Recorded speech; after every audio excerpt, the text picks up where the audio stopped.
Welcome to another edition of Everyone Hates Cleveland. Yes, we're back. It's been 100 days since the last podcast. Joining me tonight is a former member of EHC, a current member of the Tribe Daily, a site that's been around.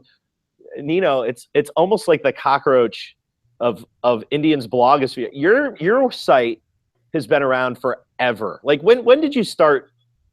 First of all, how you doing? Doing well. So now he's like doing the math. When did the Tribe Daily? When did it make its debut? Do you remember what year? 08. 08. So your site's been around as long as almost all of the sites. I mean, I know WFNY, where I write now, has been around since 08. And of course, you've been writing. Probably the only person who's written at more Indian sites is you. Let's see if I can get them. You wrote, of course, surreal.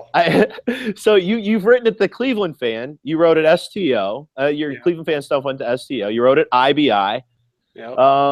You wrote at EHC. Yep. You wrote at, of course, the Tribe Daily. That's 5. I was throwing out like sporting news well before I actually had any sort of like audience, just writing random stuff like 07, like that whole season. Yep. I wrote a blog on sporting news, and that's kind of how I started being like, all right, let's put this out there. Let's see if I can get any traction with it. I've written for Bleacher Report back slideshows for yeah, I wrote there too. I'll just leave it there. Yeah. I met some. You know what though? You know what? Now looking back at my time at Bleacher Report, and you were, I want to say, like, because we skirted, we were right around the same places always at the same time, and we wrote at IBI at the same time. I want to say we were at Bleacher Report at the same time, probably like we were both in the corner of the room, not wanting to actually admit that we were there, but we were still writing there. I was there when it was. I got out like right before it started to go really downhill, and there's some really talented people that are like one of the. You're gonna mention in the first 2 people you mentioned, you're gonna mention the person I'm thinking of right now. Well, I know, like Ryan Lewis was there for a little bit, yeah. And Ryan Lewis is obviously doing great things at ABJ, but I'm going to go off the Indians' beaten path here. JJ Stankovitz is a writer for Notre Dame, and he does some White Sox stuff. He was brilliant, and they had some really good gems over at Bleacher Report until they turned into whatever. Well, I mean, Samantha Bunton was there. I mean, she's her. Yes. She dominated in all the Cleveland stuff, and of course, she's now working for, I think it's NBC now, in New York City. So it wasn't all bad. Yeah, and I wrote like 7 pieces, and actually, I don't think I ever wrote Indian stuff. I think I was writing Ohio State stuff there. So I don't. We could probably do 10 podcasts on the maze that we've gone through to get to the point we're at here. And I, I mean, obviously the elephant in the room is the World Series. We'll get there in a second. But first and foremost, to everybody who's been sending me emails and tweets and DMs and Facebook posts who've been asking about the website. Right now, of course, the HC is no longer a website. I just wanted to let you guys know, you can see Nino's stuff right now currently. You can find all of his stuff at thetribedaily.com. He's been writing there forever, as you mentioned, since 2008. And it's been sporadic, but he's been there every year, multiple posts. And he'll go through, like all of us, he'll go through these streaks of lots of posting and streaks of not a lot of posting. But during the World Series, he's been fairly consistent. You can find me sporadically writing over at WFNY. Where this goes in the future, we don't know. I know that Nino, Steve Orbanik, and I have been talking about the podcast in particular. So this is going to be a regular thing in whatever format that it shows up in. And most of the stuff that we're going to be talking about is Indians. But Nino, as you mentioned, we all have kind of this kind of broad background where I think the 3 of us can talk about a lot of different things. So come check the podcast out. Honestly don't know where it's going to be hosted. As of right now, just check us out at the SoundCloud account, soundcloud.com / Everybody Hates Cleveland. You can find all of our stuff there for now. And when we find a host for this, I'm going to try to get some of this stuff on WFNY, but when we find an ultimate host for our podcast, we will, of course, fill you guys in. All right, enough of that rambling. Nino, Yes. And we were talking off air, and we're kind of in one of those unreal, surreal kind of places right now for Cleveland Indians fandom and really Cleveland Indians followers and really Cleveland followers for that matter. The Indians were literally tomorrow at this time. It is 8:30 as we're podcasting on Monday night. 24 hours from now, the Cleveland Indians will be playing a game in Cleveland for the World Series against, and if that's not incredulous enough, and people who grew up in the 90s, of course, know we were in the World Series twice then, so it's maybe not as incredulous as it is for me who was born in the 70s. But we're not only hosting the World Series, but we're hosting the Chicago Cubs.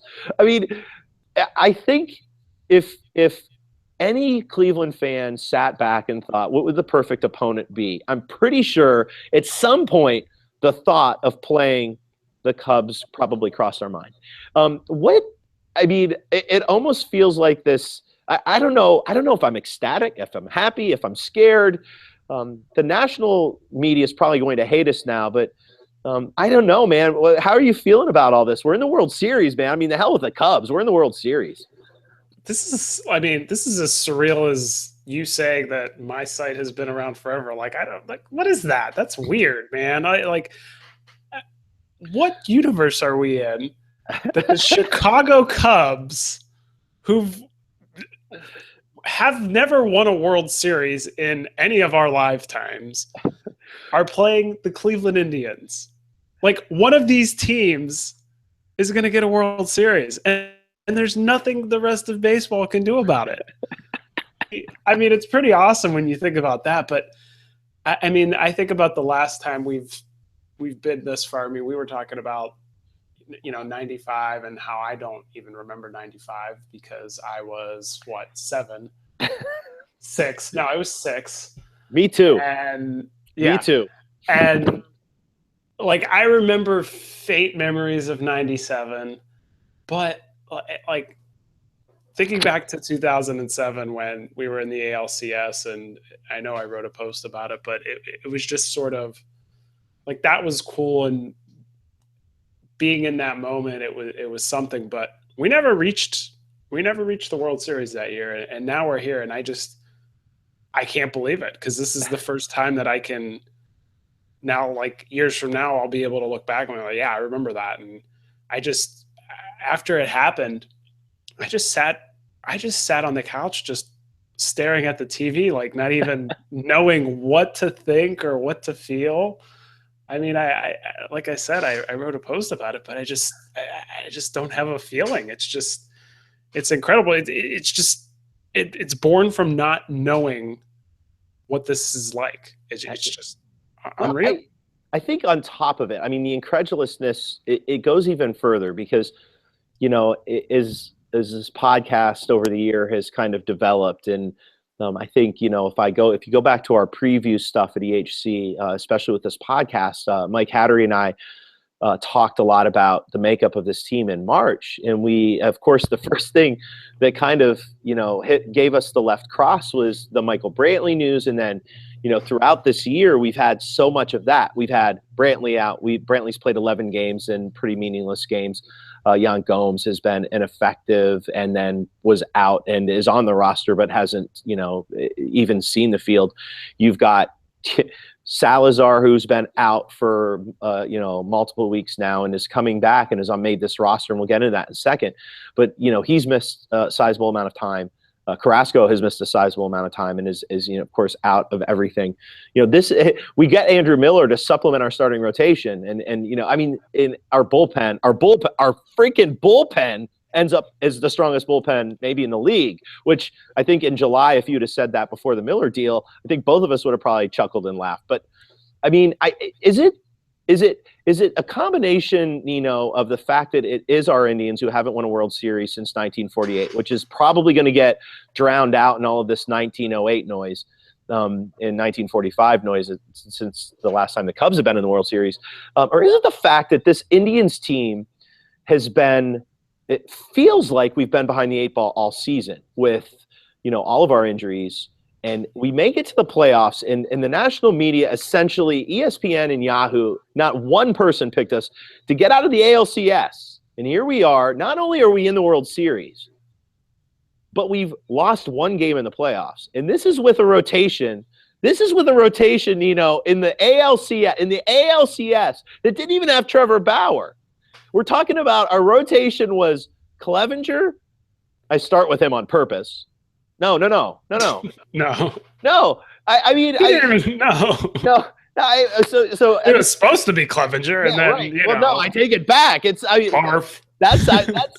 I mean, we've got Ryan Merritt. I mean, where's he come from? We get Ryan Merritt. We've got of course, Josh Tomlin, who at one point this year I thought for sure was going to be out of baseball by now, and of course Corey Kluber, the potential Cy Young Award winner. Is that what makes this even more incredulous, do you think, is the fact that we have a team right now that just, a Boston fan emailed you and said, it seems like Chicago's destined. And I'm thinking to myself, man, if destiny's knocking at anyone's door, it kind of feels like the Indians, doesn't it? Yeah, it's something, because you look at all of that.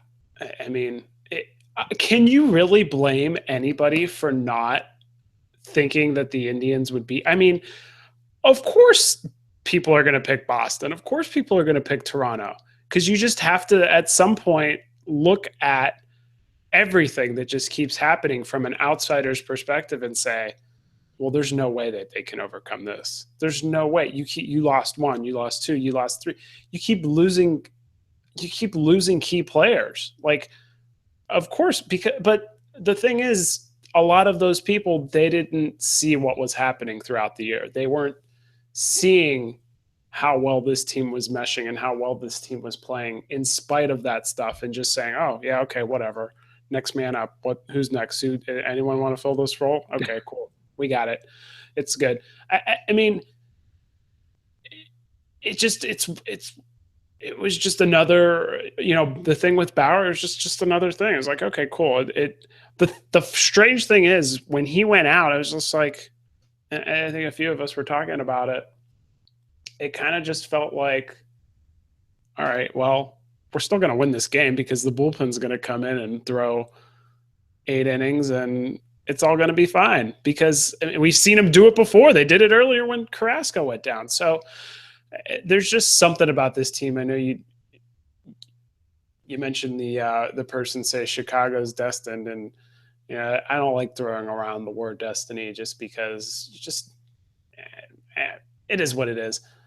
But this team, there's just something about them, and there's no quitting them. And when you have that sort of aspect about a team, it's hard to bet against them, and it's hard to say, hey, you guys are done before you even get to a point where they could be done.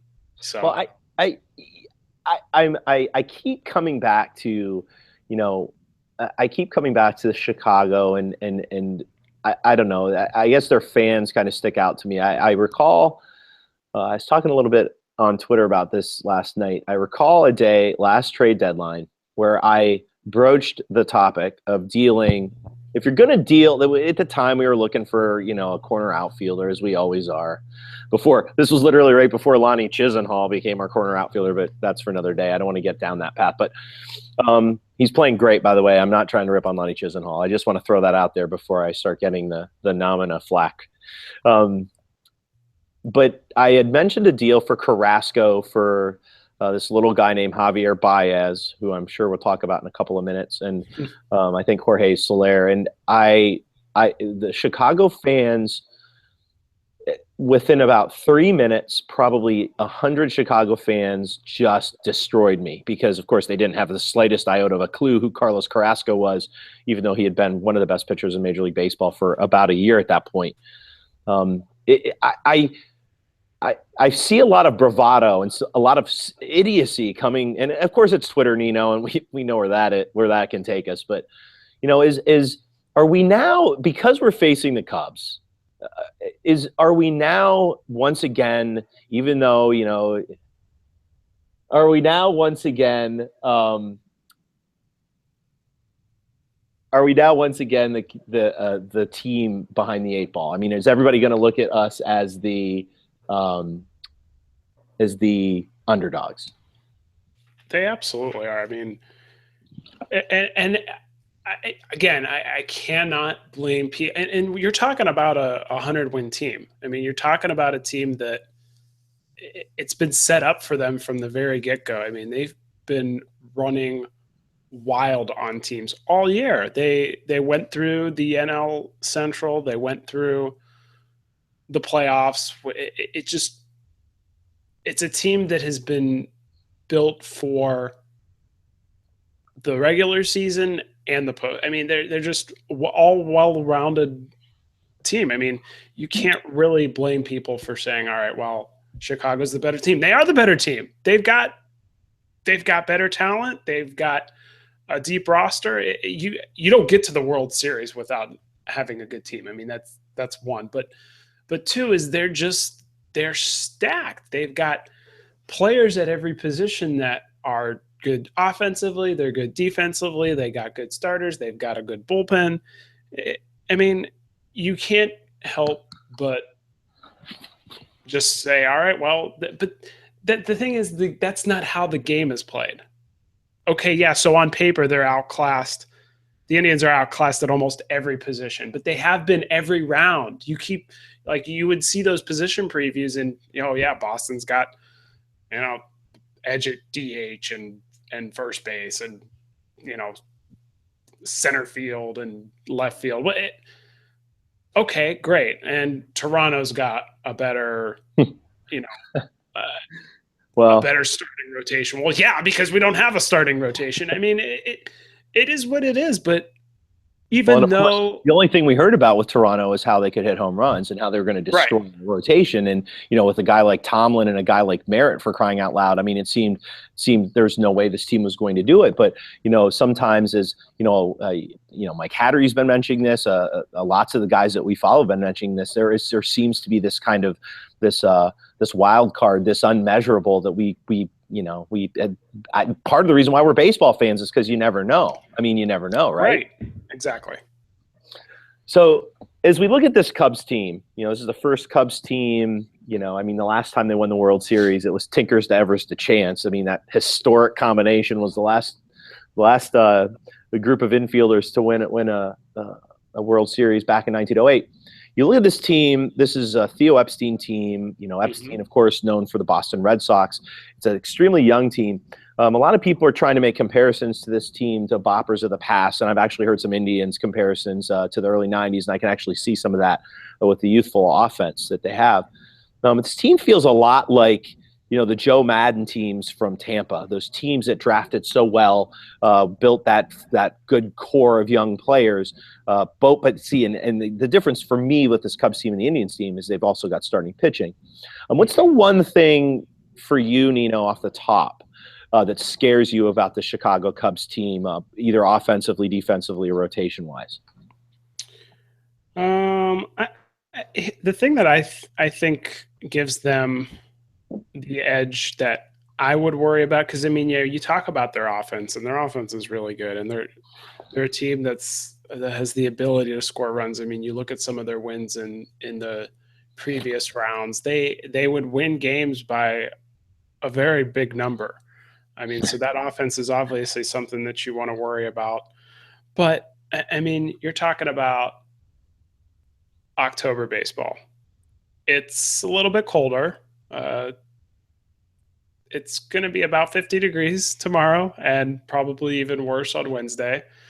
So offense kind of has not the same effect that it may have in weather that's about 10 to 15 degrees warmer. So to me, you're playing low scoring games. I mean, it's the playoffs. You have two teams that are stocked with pitching. So as far as their offense is concerned, yes, it's something to worry about, but it's probably not what I'm most worried about.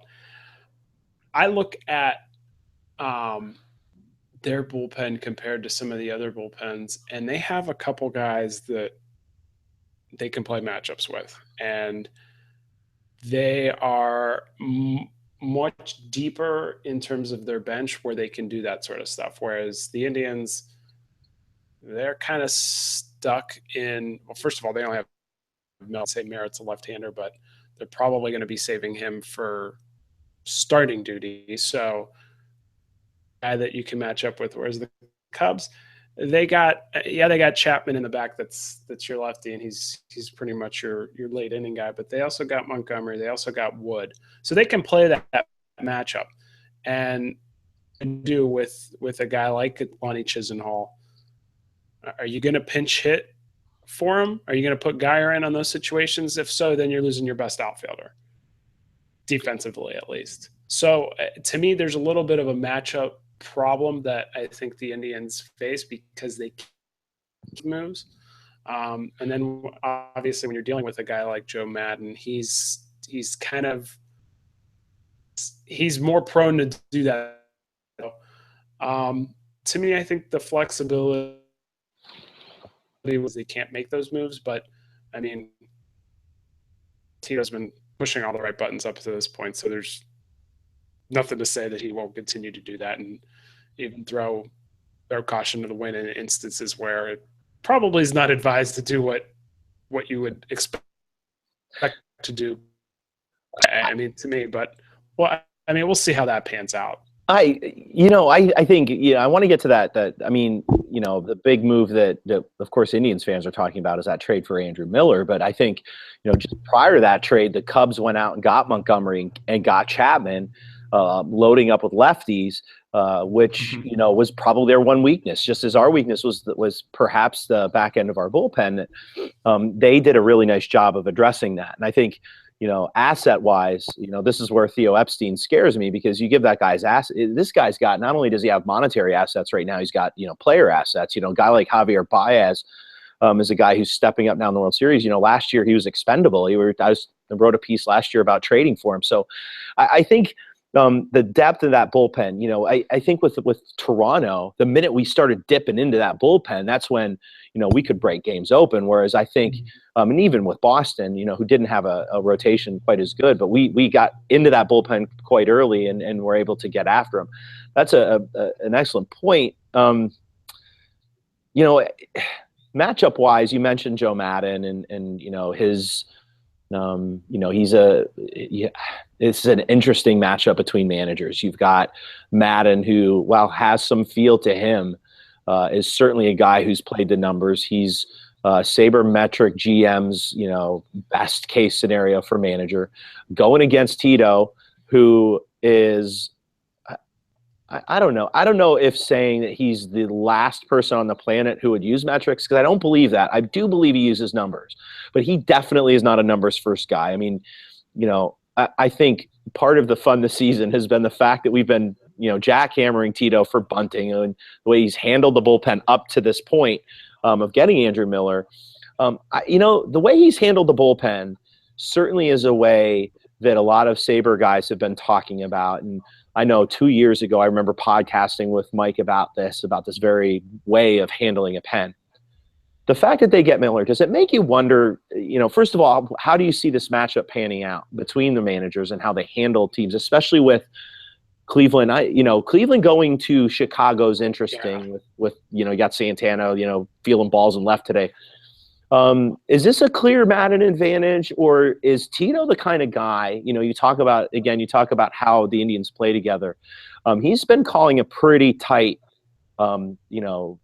group of moves in the playoffs.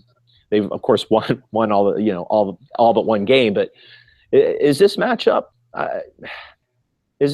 old school versus new school? Is this a matchup that favors one side or the other? Is Madden favored just because he has more tools? And is our pen, I felt like, well, our pen, decimated teams, and in my opinion is perhaps the best bullpen in the World Series. But are we handcuffed a little bit because we only really have one lefty? I don't know. I thought it would be a little bit of a handcuff, but it doesn't. Andrew Miller for two. I mean, you're using him for most. I mean, for at least that you would need a bullpen for. So it's not really. I mean, it hasn't really been an issue. I ask if Madden is the favorite. I think Madden manage because of those extra tools that he didn't necessarily say that he's I think and I don't a matchup of two really good managers that have their own strengths and have I mean Madden's obviously been here before, Tito's been here and won before. Tito's been pushing all the right buttons. Madden's been okay. He hasn't called it as perfectly as Tito has this postseason, but I mean, when you have the team that the Cubs have, you have a little bit of margin for error. Tito really hasn't had margin for error. Like, if any of those moves that he has made, like especially in that Boston series, backfires, we might not be sitting here. I mean, Andrew Miller goes in and gives up the lead in one of those games, you're done, you know? Like, it's interesting to see how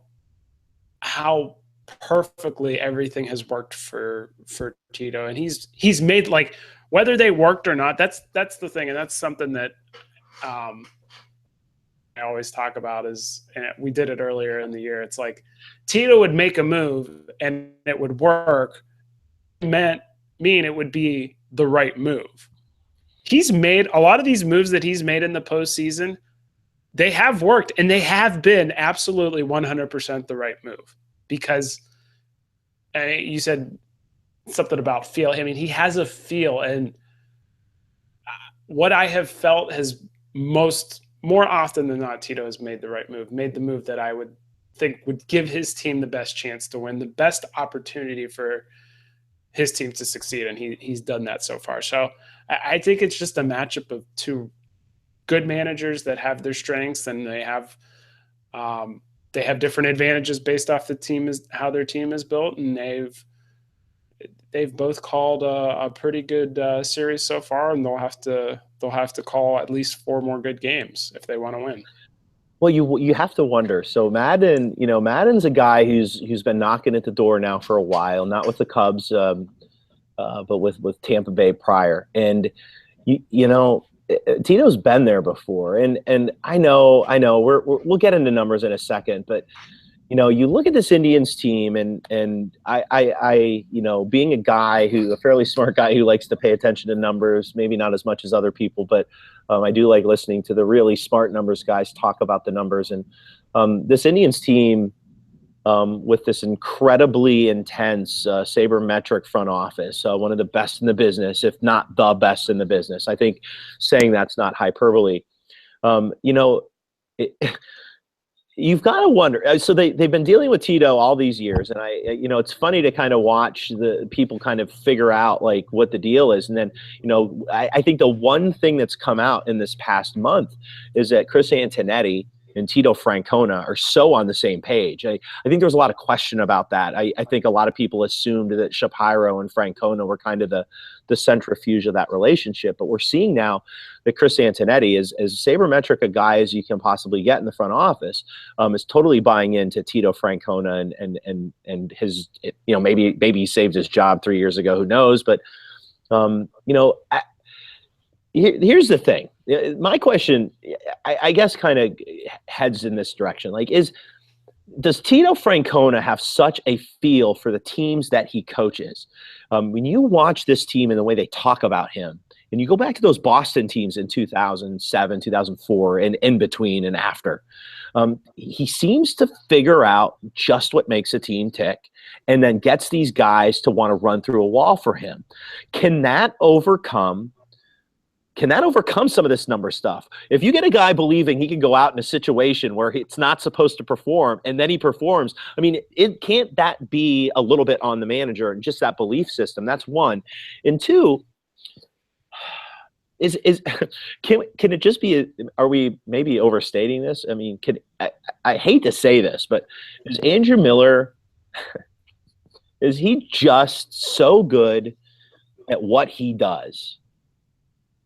Is it possible that one addition to this club, which solidified the bullpen, which ultimately saved a rotation spot for us, if you think about it, is Andrew Miller the ultimate I don't know, wipeout tool that can just wipe mistakes away fresh and clean. Because as you mentioned, if Andrew Miller is not there to do the right thing, and we didn't have an Andrew Miller before that, you know, where are we right now? Are we even in the playoffs? I mean, legit question.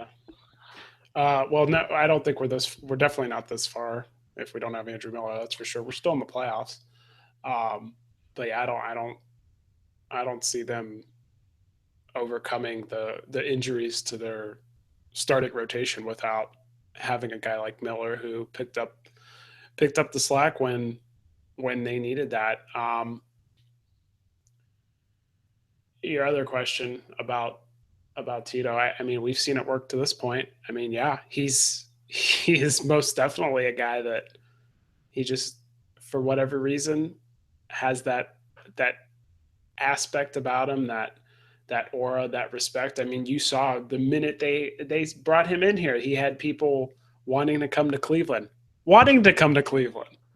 That in the past, it's like it was an afterthought. It was, okay, well, you know, unless they had a little bit more money than some of the other teams or an opportunity, free agents weren't coming to Cleveland. Guys weren't coming to Cleveland, and they were coming to Cleveland because of him, because of his reputation, and because of the relationships that he formed. And that's why he's here. He's here because of those other relationships. And while the Indians are here in the World Series, are because of those relationships that he's formed, and he's bonded this team together in just a way that only he can do. And that counts for something. That's absolutely, he has, numbers be damned, he's overcome a lot of stuff this year, and this team has overcome a lot of this stuff in this year, and that's why they're here. They're in the World Series because of those aspects about him that just make players play better than they should be. I mean, we've mentioned it. I mean, they are outclassed at every position, almost every position, and round after round they've been, well, this team isn't as talented as the next one. Well, talent be damned, it's not played on paper. It's played on the field, and when it comes to playing on the field, Cleveland Indians are one of the best because of Tito. I mean, it is what it is. You have to call it like that. All right, so we've got game one. You know, John Lester going up against Corey Kluber, of course, and you know, game two is another interesting story altogether in and of itself because of who's starting. But you know, Lester's been really good this year. That being said, our offense, if you look at a couple of pieces that have been put out today, it looks like our offense against his specific arsenal has some players who can attack his arsenal, for lack of a better term. His yips? Say that again? His yips? Attack his yips? Yeah. So my question to you now, again, you know, you talk about momentum, you talk about the Indians and how we've been kind of riding this wave for the better part of 3 weeks now, you know, at tail end, that last week of the season heading in.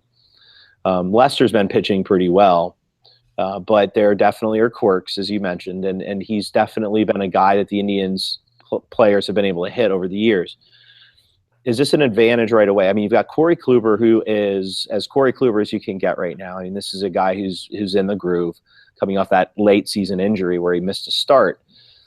So, you know, the other side of all this is that Cubs offense, who at one point, you know, the Cubs are down 2-1 to the Dodgers, and that offense just erupted, led by.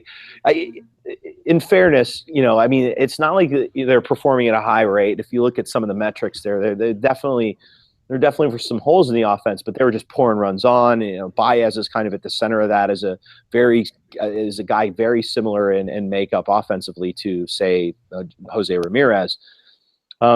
So while I think our offense can get after Lester in that cutter of his, is it possible that the Chicago Cubs offense can walk into Cleveland and do what they've been doing all year and just club them a little bit? Because the one thing you can say about Kluber is when he struggles, he's given up some hard hit balls. He's given up some home runs. But of late, he's been, of course, absolutely outstanding. I mean, this seems to be a very intriguing matchup to me in that I think we can get after Leicester, but I just can't let go of, as good as Kluber is, and I think he's arguably one of the top 4 or 5 pitchers in all of baseball. As good as he is are we running into a machine right now offensively that is something we're going to have to overcome offensively against Leicester, or is Kluber just too good?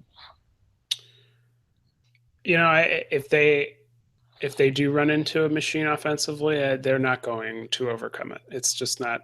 I don't think it's something that you're going to do in a 7-game series. You're not going to hit and outscore the Cubs.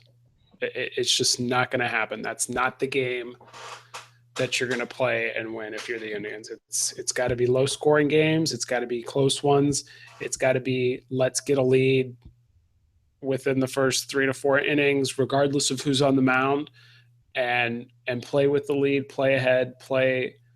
And if you're not in the lead, you're keeping it close. You're keeping it within striking distance, because they're not going to win the 8-4 games that those Cubs have been playing up until this point. I mean, you look at some of those games against the Dodgers, the ones that they won, they've let it get out of control, and the Dodgers weren't able to come back.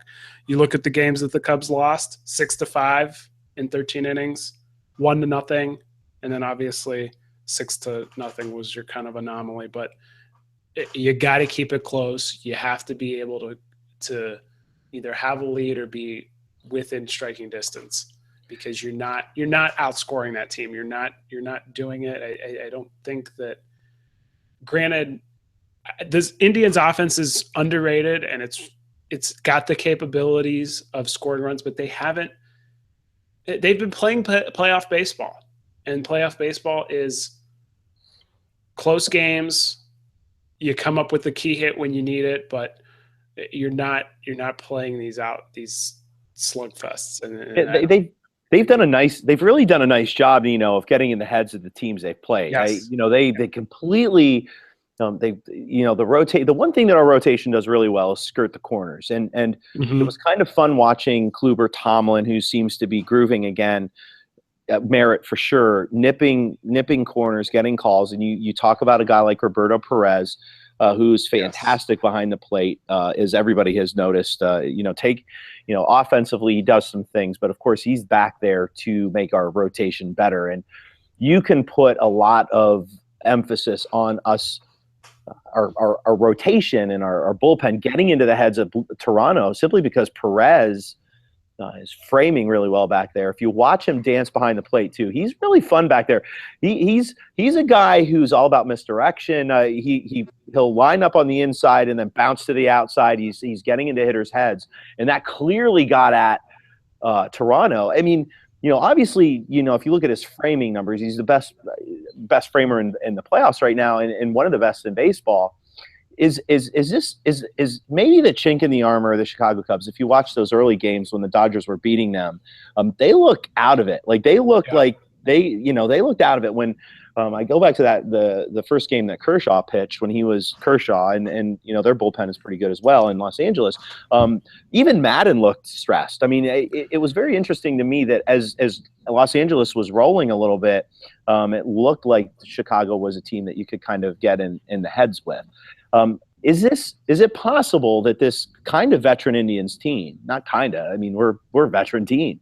Mm-hmm. Is it possible that the way to win is, as you were mentioning, that playoff baseball, good base running, which the Indians are really good at, yes, good fielding, which dependent on where you're hitting the ball, the Indians are really good at, good pitching and good bullpen, that kind of consistent pressure.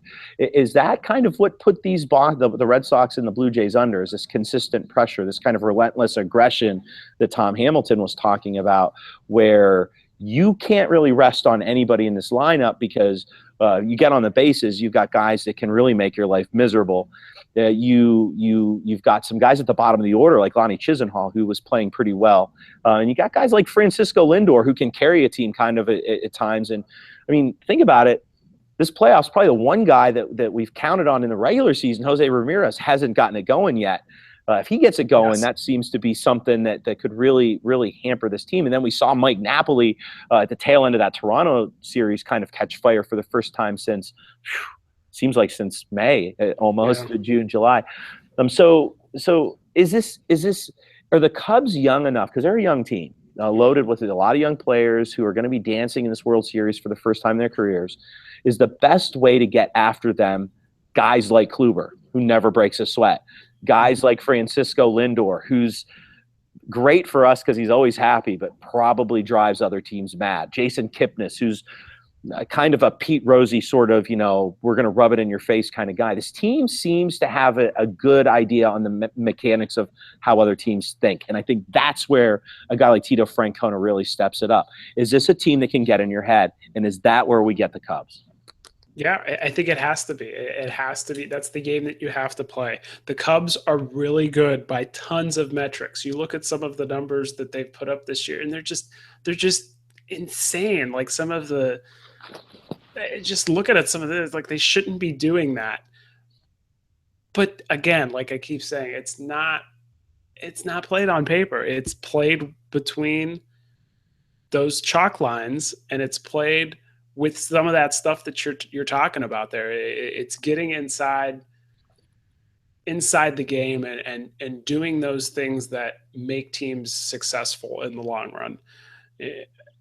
You talk about getting in your head. I think one of the things that they need to do is, I mentioned it kind of jokingly when you were talking about Lester, but the dude is just a weird case. I mean, he is so good. He's good. He's great. He's a great pitcher. But for some reason, he will not throw over to first. And you have one of the best field base running teams in the entire game going up against him. And you better believe that is a matchup that they need to exploit. And they need to get inside Lester's head, and they need to exploit that. He's thrown over to first one time since July. Once. He's thrown through, according to Fangraphs, August Fagerstrom, 3 pickoff throws since last year. 3 times. The guy does not throw over to first. So you need to take those. If you look at that game against the Dodgers where they were just over there and they never really attempted to steal.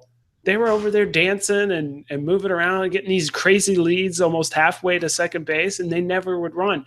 The Indians need to take advantage of that. They need to run like crazy. They need to continue to play like an LL team would, and they need to try and manufacture those sorts of situations that makes the Cubs uncomfortable, puts the pressure on them, uses that inexperience in terms of those sorts of situations against the Cubs, because they are a young team and they have to take advantage of that. And they have to do those things where they're taking extra bases, which they're the best in baseball at. They have to force their catchers to make good throws. David Ross is really good, but if Montero's behind the plate, run like crazy. He's got a 10% catching bases percentage, whatever you want to call it. I'm so amped up right now. I don't even it's just like you got to take advantage of those situations. Arrieta's 23 for 26. You can steal off of him. So like taking advantage of those small but really crucial parts of the game and making, like you said, just putting the pressure on the Cubs and getting them in those situations where maybe you see Madden sweat a little bit because maybe he doesn't have, maybe the numbers say one thing, but you're looking over to the other dugout there and Tito says, okay, well, maybe the numbers say that, but this is what I feel. And this is what I'm going to do because I've been here before. And I know what move I need to make to win the game. Well, forcing Madden into some of those early matchups, if we can get at some of these starting pitchers, which has been difficult for other teams to do, he's really got this rotation set up in an interesting way. The Lester, Hendricks, Arrieta coming in game 3, which, last year would have been unheard of, but it's interesting. You bring in arguably one of the best pitchers of the past 2 seasons, even though he struggled a little bit this year, as your game 3 starter with this young Hendricks, who's looked great coming in game 2. Hendricks is the atypical kind of, or the typical pitcher that's given the Indians trouble. He's young guy who you think you could kind of get after. It seems like time and time again the Indians have run into guys like this and have struggled. And with their opening 3, with Hendricks coming in game 2 and Arrieta in game 3, I think you initially think advantage Cubs. The Indians are going to go with Bauer at home with that. With the finger. And by the way, Trevor Bauer has become the absolute best Halloween. It's already the trending Halloween costume in Cleveland.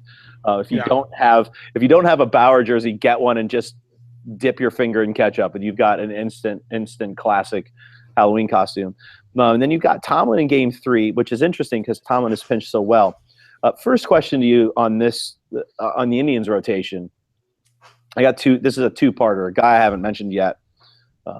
Which potentially could be a game 4 thing. Tomlin in game 3. I initially that surprised me. I figured he'd be a game 2 starter. Is this?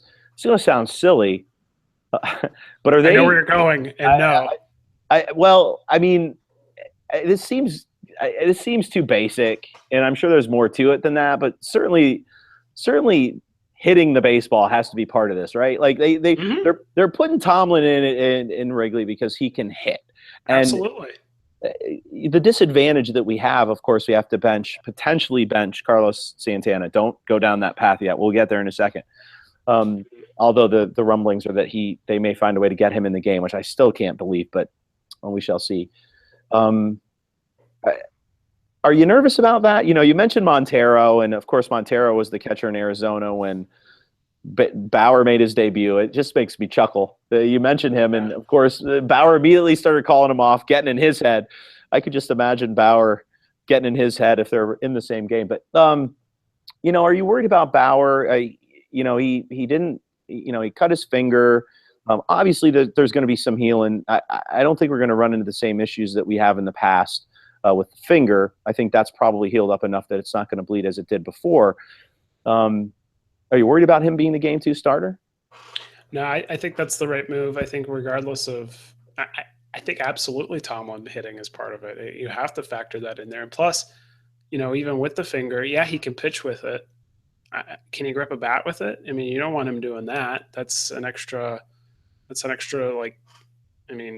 strain that you're putting on that pinky when he's having to wrap it around the handle of a bat. I would think that sort of aggravation, regardless of where he's at in his healing process. So I think that if he's able to pitch, I throw him out game 2. I mean, up in the ALDS, that's how it was supposed to line up in the ALCS. Kluber, Bauer, what I would go with.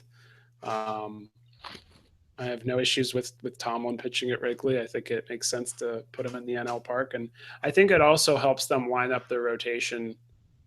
If you want to look at it from that perspective, because you go Kluber, you go Bauer, you go Tomlin. I mean, let's be honest, Kluber's pitching in game 4. That's what's happening. It's pretty much set in stone. You don't have anything else to play for after this. As long as he can go, you throw him out there for game 4. See where you're at with game 5. I mean, I think it's very much a game where you could go, and depending on what situation you're in, you go with a guy like Merritt to start it at. We're probably going to talk about in a second, but you have a new weapon that you can throw out there for a couple innings. It looks like. I'm so excited, and I don't think it's a couple innings either. I think they're talking about 65 or 70 pitches. And where this gets interesting for me is I can't decide if and this is Mickey Callaway. He's not going to just – Mickey Callaway's the one guy – like I could see Francona coming out and say, yeah, like when Gomes, they put Gomes on the roster in the ALDS and, you're thinking, man, is he going to start? And, of course, we haven't seen him. But, I think – is it possible that – when Callaway comes out and says 65 to 70 pitches for Salazar, I can't decide quite what that means. Is he the immediate okay, if – Bauer bleeds, we got Salazar. I can't decide if that's what he is. Yeah. I can't decide if they're lining him up for a game 4 start with perhaps Merritt backing him up, or, if the Indians are up 2-0 heading into Chicago, maybe they decide to put Kluber into game 4 instead of game 5 instead of game 4. I mean, I'm not sure. I mean, there's so many options now because essentially what they did, I mean, you're losing Cody Anderson, which isn't losing really much of anything. And this I'm isn't so a rip. sad. Yeah. Well, that's a whole nother podcast, but no, just don't listen to my starting pitching podcast back at the beginning of the year because I'm moderately embarrassed by it. But so I think that, when you were talking about matchups earlier, and you stop and you back up. While we don't have lefties, the one thing that struck me in the earlier series is that the one thing Francona kept saying is you don't worry about righty or lefty, you just put the best guy in. Yeah. And it seems to me, and this is just me, just kind of thinking out loud. It seems to me when you start from the back end of this, and and I can't believe I just called I almost said Adam Miller. I keep saying that. You got Andrew Miller at the back end of this bullpen, and Cody Allen at the back end of this bullpen, and Brian Shaw at the back end of this bullpen. So right there, you're starting with 3 quality guys who can come in at specific points in the game and do different, amazing, wonderful things, depending on when you bring them up. Past that, you've got Merritt, you've got Salazar, you've got all of these long weapons that you can kind of mix and match and kind of supplement your rotation. Basically, you have exactly what people were talking about at the beginning of the year with all of these different arms. You've got I mean, think about our pen now. This is exactly what I wanted in July for our bullpen. We've got now Salazar as a bullpen guy. You've got Clevenger as a bullpen guy. You've got possibly Merritt as a bullpen guy. You've got, so you look at those 3 guys in their arms, their elite arms, and Salazar's, I mean, if you put Salazar in a 1 or 2 inning situation in the 5th or 6th inning, if he's throwing the right way and if he's throwing as hard as he can and they just unleash him, it could be, I mean, he could be a back end guy in the 5th or 6th. Now, we know his problems. We do know his problems. But, I mean, this is a guy, this is an unknown now. This is an unknown that Joe Madden now has to think about. This is another one of those head games. So, your best guess, like, where is Danny Salazar going to show up? Is he the ultimate backup to Trevor Bauer? Are they I mean, Callaway said 65 to 70. That's not a bullpen guy. That's a guy you're bringing in to start. Yeah. Are they going to start him? I mean, did they get what they needed out of Merritt, that unknown to Toronto? Yeah, I don't know where he fits in. I think it's very much going to depend what their situations look like, right? How these games play out. I think that's just so, like you said, 60 pitches is that's a lot. And is it coming in a sort of like Andrew Miller-esque role where, all right, Bauer, thanks for the 4 innings. We have a lead. Salazar, give me 2, give me 3, whatever you can give me, and shorten the game in that sort of a sense. That's a hell of a weapon to have. I mean, or is it a situation where, okay, we have a 2-1 series?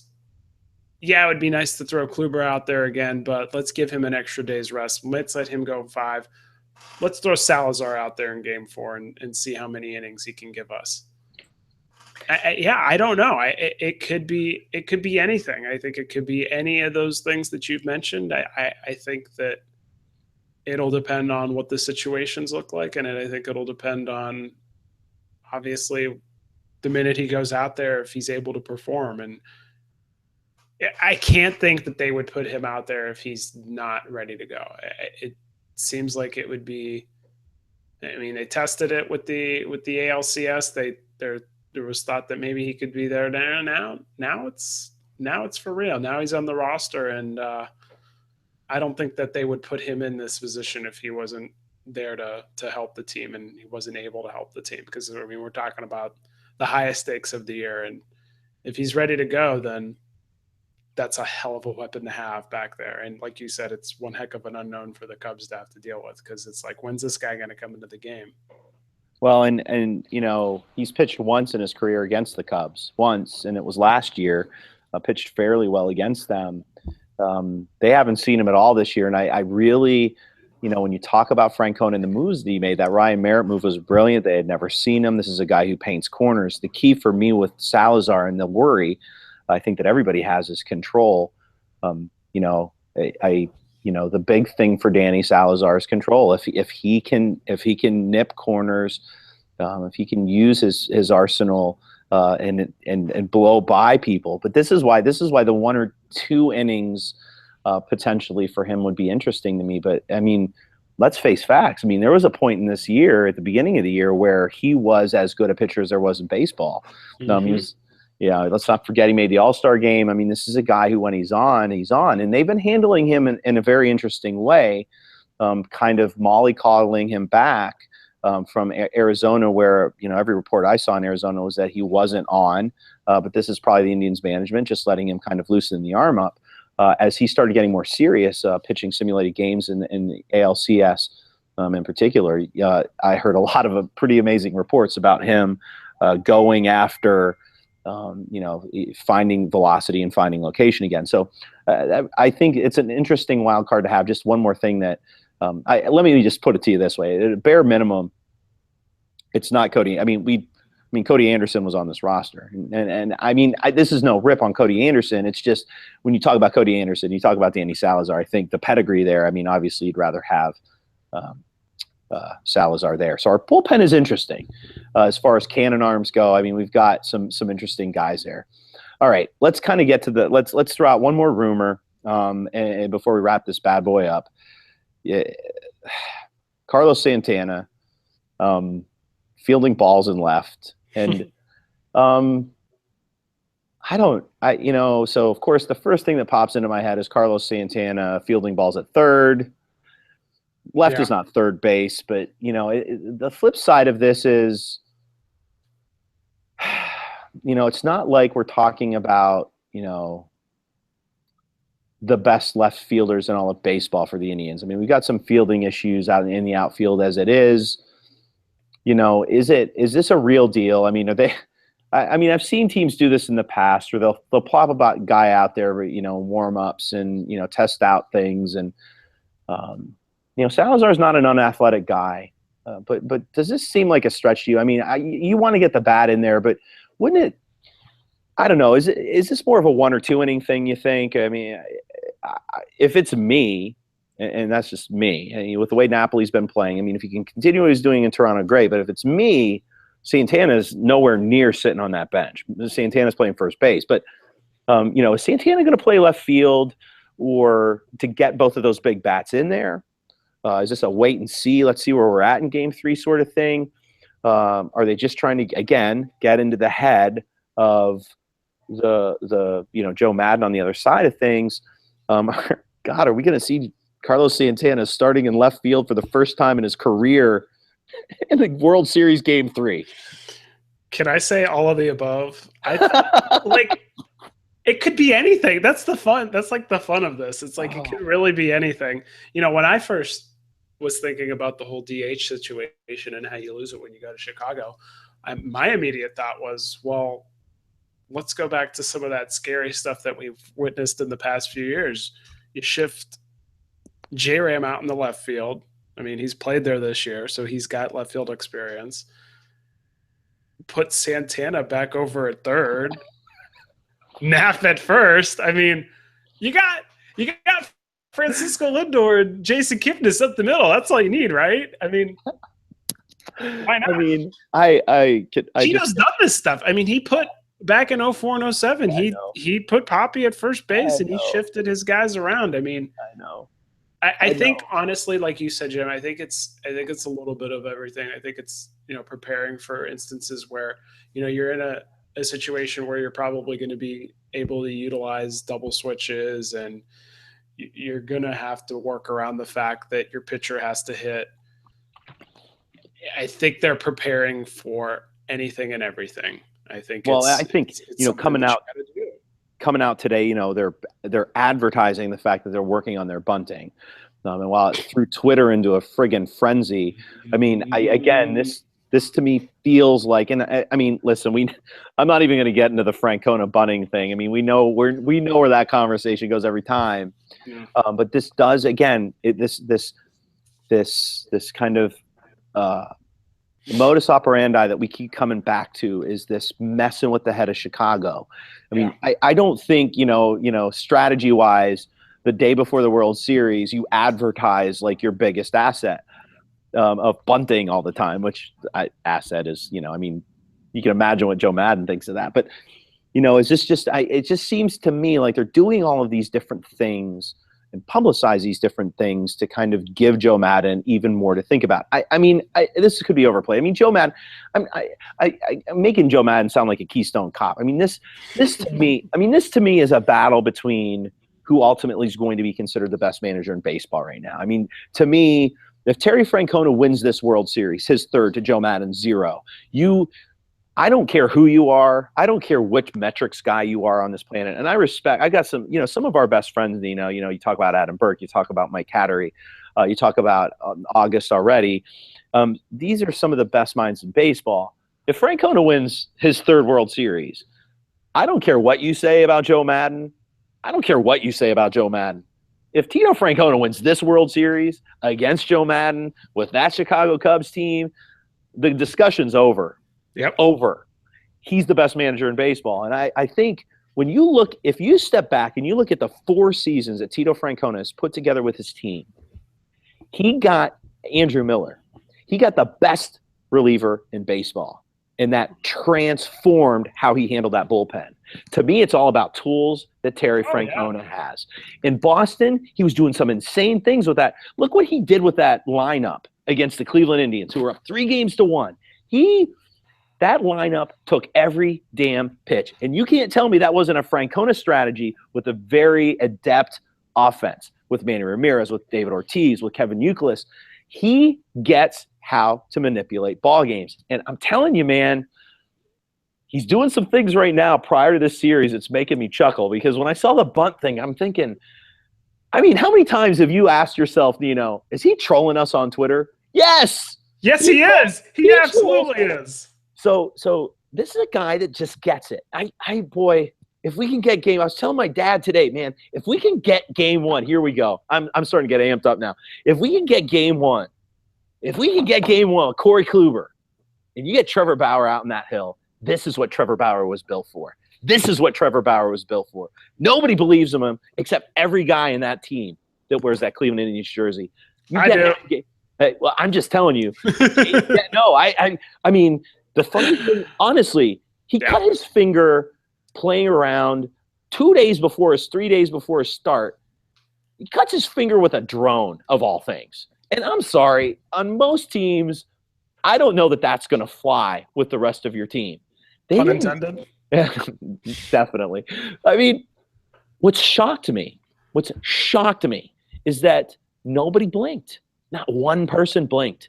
They haven't changed they haven't changed their attitude. The only people that blinked are, your and my favorite, journalists out there who don't like him, the old school journalists out there that hate his guts. Right. Not one player on that team blinked. Terry Francona said some snarky things, did some normal things that he does as the manager in charge. But this is where it comes down to me, Nino. And I'm sorry, I'm rambling on and on. Go. This is a team that Terry Francona has, for crying out loud, Trevor Bauer talking team, has Josh Tomlin humming in the playoffs. This is a guy who was getting shelled in August, shelled like you and I were pitching. He's got Danny Salazar back. He's got the best pitching coach in baseball that nobody's talking about.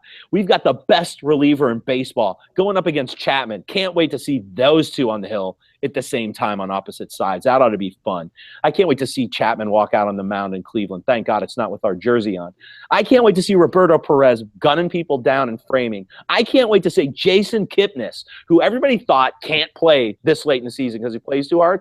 I can't wait to see him throwing up Mike Trout numbers because he's gonna. And my God, we haven't even talked about Francisco Lindor, who is the best shortstop in baseball. That's the one matchup, Nino. They do on paper have players better than us. They don't have Francisco Lindor. I don't care who Javier Baez is. I don't care where he plays. I don't care what he looks like on the field. Francisco Lindor can play baseball. Now, I'm not going to talk much about our outfield, but I'll say this. Lonnie Chisenhall has more key hits at different times throughout the season than almost anybody. Tyler Naquin, God bless him, he's not playing that great, but he's had his moments. You've got a guy like Rajai Davis who's struggled, but still, if you can get him on base, he can do a lot of that stuff you were talking about earlier in the game. We got a really interesting matchup team. who, if Tito Francona can get them to do what he wants them to, can really, really, really put it to Chicago. The only thing I worry about is if Chicago's offense gets going, because we saw what happened in 2007 with Boston. You start clicking on offense, sometimes you can't overcome it. But if they can get in Chicago's head, if they can run the bases, if they can do the little things that they've done so well all year to lead the Central since May. Now, you can talk about Chicago all you want.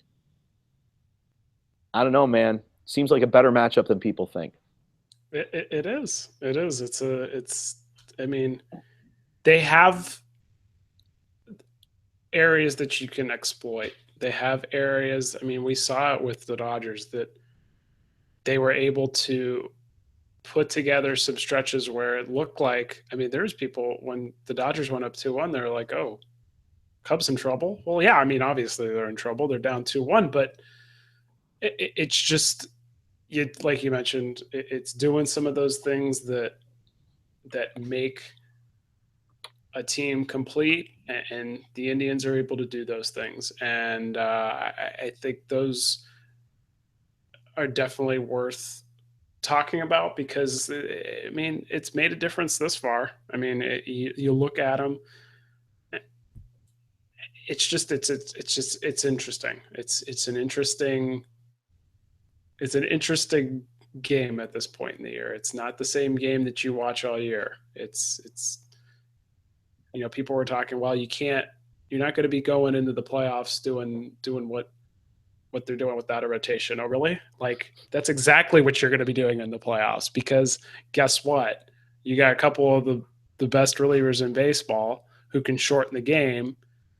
You got one of the best starters in baseball. You're going to use those guys 50% of the time. And that's exactly what he's done. Tito's done this far. That's exactly what the Indians need to do to win these games. They need to rely on those guys that can put up zeros and get them a lead and keep it. All right, so here we're going to wrap things up, and we'll be back periodically throughout this. But as you and I are both about to head to Cleveland tomorrow night for Game 1 in this crazy city that's going to be mobbed by basketball fans and baseball fans alike. It's come to the point now, Nino, where I'm going to ask you a question that everybody's going to be asking everybody tomorrow. Yeah. What's your prediction? Where are we going to? And I'm not a big prediction guy. It is a stab in the dark. But we know after Game 3, as we head into Game 4, we don't really know where the rotation is going to go, and we don't really know what's going to happen yet in 1 or 2. And we know that the World Series is as matchup as they come. That when you get your back up against the wall, you have to do some crazy things. That being said, let's go ahead and throw some numbers out there. Who's going to win? I'm going to guess I know who you're going to say, but how many games do you think it's going to go? I had somebody ask me today. It's like, well, what do you think? I was like, you know what? You don't have to commit. You don't have to commit. Just know. Okay. All right. I said, I looked at him and said, you know what, man? I'm just glad that we're here, and I'm just going to enjoy it. However many games it is, I think it'll be fun. This is a once in a lifetime matchup. The fact that you have the two teams with the longest droughts of a World Series title win. You have a team that time they were like the Indians won a World Series in forever, have at least won one the last time before the last time the Cubs were even there. I mean, that's insane. It's been 68. It's been 68 years for the Indians. And the last one we won was 48 with, of course, that great Lou Boudreau team that won in Boston against the Braves. But it's, as you mentioned, like, we've won one since the last time the Cubs were in one.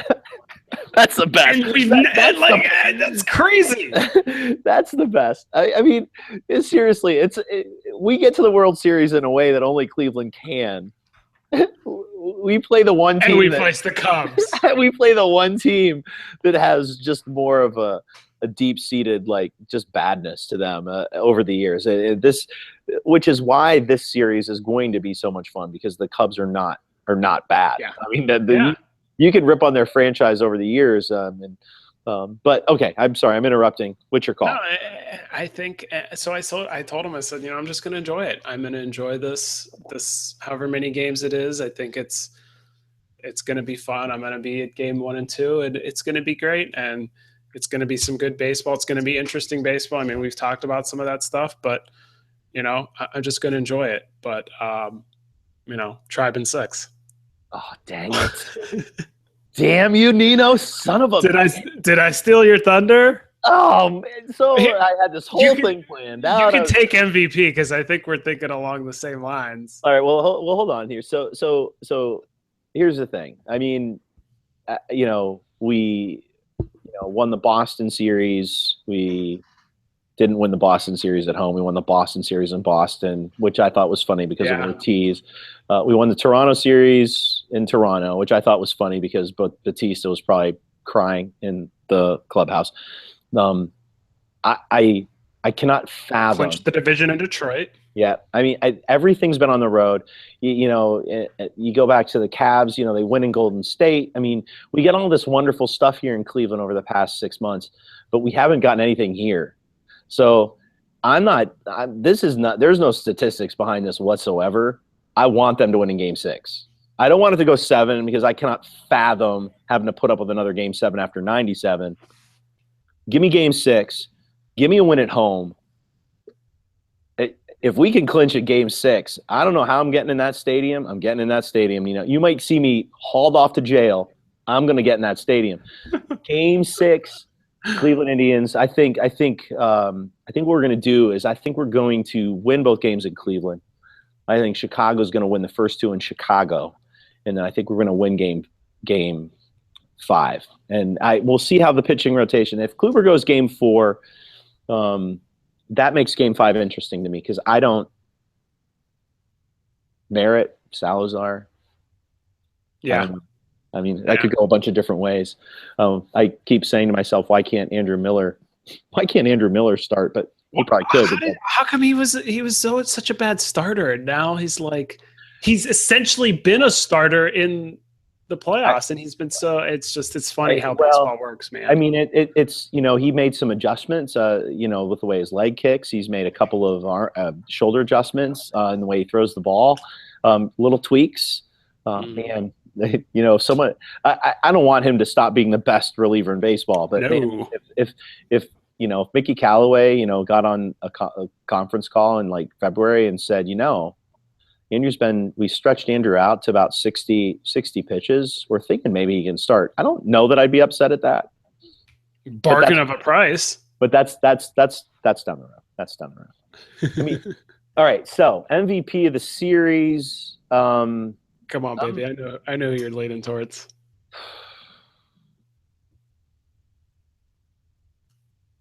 All right. So, I mean, I could go a couple different ways here. I'm probably going to surprise you on this one, I think maybe I'm not. I'm not sure. We haven't talked about this, but I think that the guy that's going to carry this team for the Indians is a guy that has been overlooked all season. I think at the end of the day, when he's playing well, he's the best player on this team offensively. And he hasn't yet done that. We saw mirrors of it a little bit in Boston. I think we're going to see it here in Chicago. We're going to see the hometown boy blow up his favorite team growing up. I think Jason Kipnis is going to be your MVP. I think he's going to go into Chicago, and I think he's going to light up Wrigley Field in front of his hometown crowd. And I cannot get past the fact that he grew up on the same street as Bartman. I'm sorry, that's karma, and that's going to bite Chicago in the butt. Jason Kipnis is your MVP, and he's going to have a huge series. That's a good pick. I mean, he's lit up Chicago before. It might be the White Sox, but it's still the same city. I mean, that's his place. Yeah, what did he say? He had a dream about doing it in Chicago, and yeah, I feel it. I like it. I'm with you there. That's a good thought. I thought you were for a while. I was like, oh, he's gonna do it. He's gonna pull the trigger on it. But I think had you have asked me this 2 hours ago, I probably would have given you the guy I think you're going to say, but we'll see. Yeah, so kind of the same deal. I think he hasn't been like it's strange. I looked at his numbers and he hasn't been as absent as we've kind of think he has been, mostly because he hasn't had that big hit. Because all year long, he's been the guy. He's come up and he's gotten the big hit. But he's been consistent. He's been, here and there, but he hasn't been what he has been all year. He hasn't been J-Ram. And I think this is it. I think this is the series. The big lights are on. He's going to be walking out there with that swagger, and I think he's going to come up with a couple big hits. And I think J-Ram's going to be our guy. Oh man, Nino, I can't even tell you how happy that would make me. Because he gives no shits, man.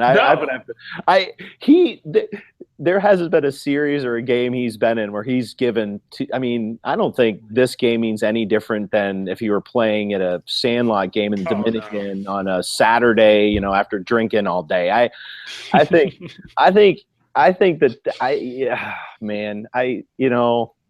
knew you thought I was going there too. I've been listening to Kipnis all day, and he can get under my skin. But I got to tell you, playoff Kipnis, I love playoff Kipnis, man. I love him. He beat up Boston. He beat up Boston. But here's the thing with J-Ram that I think has been overlooked, and we'll kind of end it here because J-Ram's a great way to end anything. He may have saved a couple of games with some defensive work at third base. And this is a guy who's not a third baseman at heart. This is a guy who's a second baseman. He's playing that hot corner like he's been there his whole life. Defensively alone, he's playing against Chicago, that could be a big deal. If he has a couple of big hits in this series, oh man, and just putting him on base, he's going to wreak havoc. Mm-hmm. So, all right, watch. It'll be Carlos Santana playing left field. I'm okay with that. All right. The alternative's Coco Crisp. So can we do noodle arm out there? Like really? I'm sure Santana could fire off a better throw. Well, see, and this is why left field doesn't concern me all that much. Right. You put the right outfielders out there with him, and maybe that salvages it a little bit. So we shall see. I think, maybe after game 2, if you and I can recover from those 2 games, you're going to actually have a voice. Well, let's take a look. Maybe you'll get that off day. We can stitch up your voice. Hopefully there's not too much blood dripping. Maybe we can come back sometime on Thursday and take another look at the series where we're at. Until then, it's been good being back. We got a long one today, but it's been a long time coming. Thanks for joining us. Everyone Hates Cleveland, the podcast. Like I said, we'll be back soon. I'm not going to commit to the off day, but we'll Nino and I will get together, figure things out, and our boy Steve Urbanek will be back he's in the Dominican right now. The jerk. Actually, you know what? Screw that. He's in the Dominican. We got the World Series right here in Cleveland, and that's where I'm going to end it. You know what? One last thing. I want to beat the Cubs, and here's why. Everyone does hate Cleveland. I'm convinced of it. And I got to tell you, when I picked the name of this site, a bunch of us got together and picked the name of the site a few years ago. We went back and forth of whether or not that was a good name for the site. I got to tell you, man, I love the name of our site. It's so perfect. It has to be the Cubs, and we have to beat them because the national media is going to lap up the Cubs like they're a popsicle. And you know what? Screw them. Screw the national media. Screw 1908. Screw Tinker's Never Was a Chance. Screw most media. Let's be honest. and the next person that calls me, I am not media, and you are not media. We are bloggers. Yeah. But I digress. All right. Till the next time. Thanks for joining us. This podcast, man, maybe I'll cut it up. It's a long one. Oh, well, life goes on. All right. Till the next time. Go Tribe.